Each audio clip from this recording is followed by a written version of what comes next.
egregious crimes you could think of. All of that blood, all of that suffering, all of that heartache, squarely on the soul and conscience of California's governor and the mayor of Los Angeles. They are guilty of crimes against humanity. They are facilitating child trafficking, sex trafficking. Look, they think this is a game. They think this is a joke. This is life and death. Gavin Newsom walked in expecting another routine day's-lick hair, polished grin, and a speech no one really wanted to hear. But then Stephen Miller stepped up and flipped the script. Suddenly, the event wasn't politics as usual, it was a full-on roast. Newsom's moment in the spotlight quickly turned into a comedy special at his expense, and the cracks showed fast. By the end, he looked less like a governor and more like the punchline. And trust me, Miller's takedown might just go down as the most brutal political screaming because they're being taken away by people with masks that refuse to provide IDs in unmarked cars in the middle of the day, in the middle of the streets, without any arrest warrants, without any criminal history, desperate just to provide medication to their young children, just being disappeared. I never thought we would ever see the day when Democrat politicians would use language and use rhetoric that would encourage illegal aliens and radical left nonprofits to try to murder ICE officers, but that's what... Before we dive in, make sure to hit that like button and subscribe, you won't want to miss this. California gets sold as America's Instagram filter. Palm trees, ocean views, Hollywood glitz, and Silicon Valley money. On the surface, it's the nation's highlight reel, but peel back that glossy layer, and suddenly it feels less like paradise and more like a Netflix dystopia one, where nobody bothered to learn their lines. BIT. 9% of this city has been terrorized by 1% of this city. And the voices that you hear out there, those crazy communists, they have no roots. They have no connections to the city. They have no families they're raising in this city. They have no one that they're sending to school in this city. They have no jobs in this city. Enter Gavin Newsom, the guy who can turn a full-blown disaster into something that still looks like a shampoo ad. But Stephen Miller wasn't there to play nice. He didn't tiptoe in with polite objections. He came armed with verbal dynamite. And if Newsom thought this was going to be another easy round of smiles, handshakes, and empty platitudes, he was in for a brutal reality check. They've been 20 years in business. They said, we missed COVID. They said it was much easier. They have lost 80% of their business. And they said they've lost something more precious, which really put it in perspective. They said they've lost a sense of community. They said they missed their customers, not the business. They missed the table. Looked at California and saw a state that could have been a success story, but instead, it's chaos. Think lottery winner, but instead of building an empire, they blow the jackpot on expired yogurt. That's California. He kicked off the roast by zeroing in on the streets, once sold as the city of dreams, now looking more like an open-air museum of failure, and front and center in that exhibit, the homelessness crisis. Miller didn't hesitate, he made it the star of the show.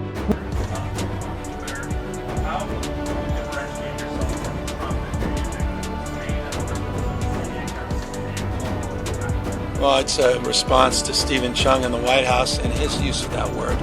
I don't think they understand any other kind of language, so I have no apologies for standing tall and firm and pushing back against their cruelty. And if it requires more clear language, requires a recognition that things have radically changed with Trump presidency, then I will assert myself as I feel fit. And I'll do so with clarity and conviction. The difference. Newsom's watch feels like the pilot episode of Extreme Makeover, 10th edition. Streets that once looked like glossy postcards are now lined with rows of makeshift encampments. And the real kicker, Newsom still struts around like he's unlocked some secret code of leadership when in reality, the only thing cracking is the state itself, splintering under his watch while he pretends it's all part of the plan. The governor of California, we're in the largest sanctuary city and the largest sanctuary state in America. They refuse to turn over tens of thousands of serial criminal illegal aliens to ICE. So they get arrested by state or local authorities and they get cut loose. They then go on to commit crimes like assault, armed robbery, home invasion, and murder. Miller didn't need gimmicks, he just carved into the obvious with surgical precision. California pulls in some of the highest taxes in the country. Yet the streets look like a video game map, abandoned by board designers. The potholes deserve their own zip code, and the tent cities could double as tourist attractions, complete with brochures bragging, "Visit sunny Los Angeles, the beaches are golden, and the odds of stepping on a discarded needle are free of charge." News defenders cry that California is complicated, but Miller wasn't having it. This is the richest state in America, blessed with resources, industries, and coastline. Yet under Newsom, it feels like the Titanic, with a captain more concerned about his hair gel than the iceberg ahead. And when the topic turned to crime, the takedown got brutal. Newsom loves parading as the golden boy of progress. But progress for whom? For elites sipping $20 green juice behind gates. Maybe, but for Oakland families dealing with constant break-ins in San Francisco. Small businesses forced to close because shoplifting has become a hobby. It looks a lot more like collapse than progress. Propagandists online are losing their minds right now after Gavin Newsom's press team called Stephen Miller a fascist, and because he called Stephen Miller a fascist, they are now demanding that he be arrested and criminally charged for using that sort of language. That sounds kind of fascist to me. Newsom's press office a couple days ago wrote Stephen Miller is a fascist. Stephen Miller responded, "Why do you think they posted this?" And Governor Newsom's office said, "Because you're a fascist." And this spurred all of these MAGA propagandists online to whine and whine and whine and say that Governor Newsom was trying to get Stephen Miller assassinated. Miller didn't sugarcoat it. California isn't failing because it's cursed. It's failing because its governor is too busy starring in his own reality show. He ripped into Newsom's so-called legacy project, the infamous high-speed rail, mocking it as a billion-dollar train to nowhere. Then came California's energy policies, which Miller framed as pure absurdist comedy, rolling blackouts in the birthplace of Silicon Valley, where residents are pushed to buy electric cars only to be told not to charge them because the grid might collapse. The result, the most stylish paperweight in America. And, of course, he couldn't resist skewering Hollywood's grip on state politics under Newsom. Governing feels less like leadership and more like theater, with every crisis doubling as a photo op and every disaster staged like a red carpet premiere. In Miller's telling, Newsom isn't a governor at all, he's just an actor rehearsing for his big audition, President 2028. The movie attacking you, attacking the National Guard, attacking Donald Trump, instead of attacking the crime in their actual cities and states. It really is mind-blowing, Rob, that the Democrat Party has sided with the 1% of the country that thinks that crime is not a major problem in our big cities.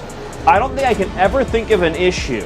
Look, we know Democrats have chosen some 5% issues, some 10% issues, some 20% issues. They've chosen a 1% issue, Rob.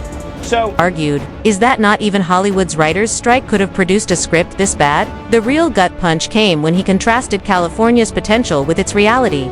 This isn't some small, resource-starved state, it's California, the land of tech empires, agricultural wealth, global tourism, and cultural influence. By logic, it should be America's crown jewel. Instead, under Newsom, it's the punchline at dinner tables across the country. Miller laid it out like a crime scene investigator, every fingerprint of failure traced straight back to the governor's office. Then came the exodus. Businesses, families, and workers fleeing the state in numbers so massive that U-Haul can't keep up. Miller called it less a migration and more a jailbreak. California, once the dream destination, has become the place people dream of escaping. And while Newsom shrugs off critics as negative voices, Miller flipped it around. Every policy, every photo op, every polished soundbite reeks of a man padding his resume for the next big role. Meanwhile, the state burns, floods, crumbles, and collapses. Governor Pritzker, the mayor of Chicago, Mayor Johnson, other leading Democrat officials have said that crime is not a problem. They are 1%ers on this issue. And by the way, it's not just crime, it's also the filth, the chaos, the disorder, the homeless camps, the migrant camps. You know, I grew up in Los Angeles. The city that I grew up in the 1980s and 1990s doesn't exist anymore. If Gavin Newsom were a CEO, shareholders would have dumped him ages ago. But since politics rewards charisma over competence, he's still in the chair. California has become a cautionary tale, a living case study in what happens when leadership values image over results. The governor can stage all the glossy press events he wants, but no amount of lighting or Photoshop can erase the tent cities taking over downtown LA. Miller tore through the illusion with ease, exposing the gulf between how Newsom wants to be seen and what California actually is. And the kicker: he didn't need theatrics. The absurdity spoke for itself. Newsom may be a darling in certain elite circles, but to anyone paying attention, his California isn't a progressive paradise. It's a billion-dollar experiment gone off the rails. Miller's takedown landed because it ripped away the shiny cover and shoved the ugly fine print in everyone's face. By the end, California didn't look like a state at all. It looked like a satire of itself. Was not having it with Stephen Miller. Who's Stephen Miller? The library to calculate the carnage that has been inflicted by the... He's someone that you have to get to know, unfortunately, because he's the mastermind behind everything that's going on with immigration. Kristi Noem, the busted Barbie, is the face of this, and you can tell because she has all the photo ops and all the outfits. The once golden dream has rotted into a bloated bureaucracy where accountability goes to die. And while Newsom may try to charm his way past criticism, Miller left no room for spin. He made it clear that leadership isn't about good hair or polished speeches, it's about results. And on that score, Newsom flunks hard. The contrast couldn't be sharper. California has every advantage a state could dream of. Yet it's spiraling, not from bad luck or fate, but from leaders more obsessed with optics than outcomes. Newsom can play the hero all he wants, but the story's already written and it's a comedy of errors. By the time Miller was done, people were joking you'd need a tech IPO just to afford parking. Except under Newsom, that's less of a joke and more of a receipt. Miller didn't even have to exaggerate. He simply framed California as the world's first state where monopoly money might be the most practical.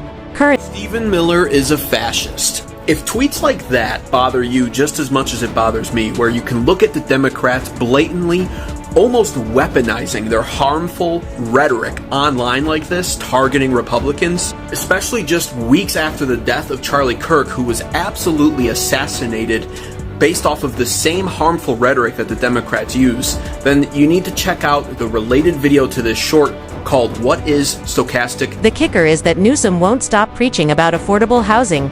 He announces plans, stages press conferences, and cuts ribbons like he's starring in an HGTV special. But the only thing multiplying faster than his promises are the tent cities. It's like a guy selling anti-fire spray while his own house burns behind him. Miller skewered the whole charade, calling California a masterclass in how to talk about solutions without ever delivering them. Then came the infamous French Laundry incident, the crown jewel of Newsom's COVID hypocrisy. Picture this: a governor telling everyone else to eat ramen at home, while he's sipping $1,000 wine at one of the most exclusive restaurants in the country. If you were wealthy, connected, or politically useful, the red carpet rolled out. If you were a small cafe owner in Sacramento trying to survive, you were on your own. It was a Hunger Games economy, and Newsom was the one handing out golden tickets. And speaking of selective treatment, Miller pointed to California's favorite bragging right: climate change.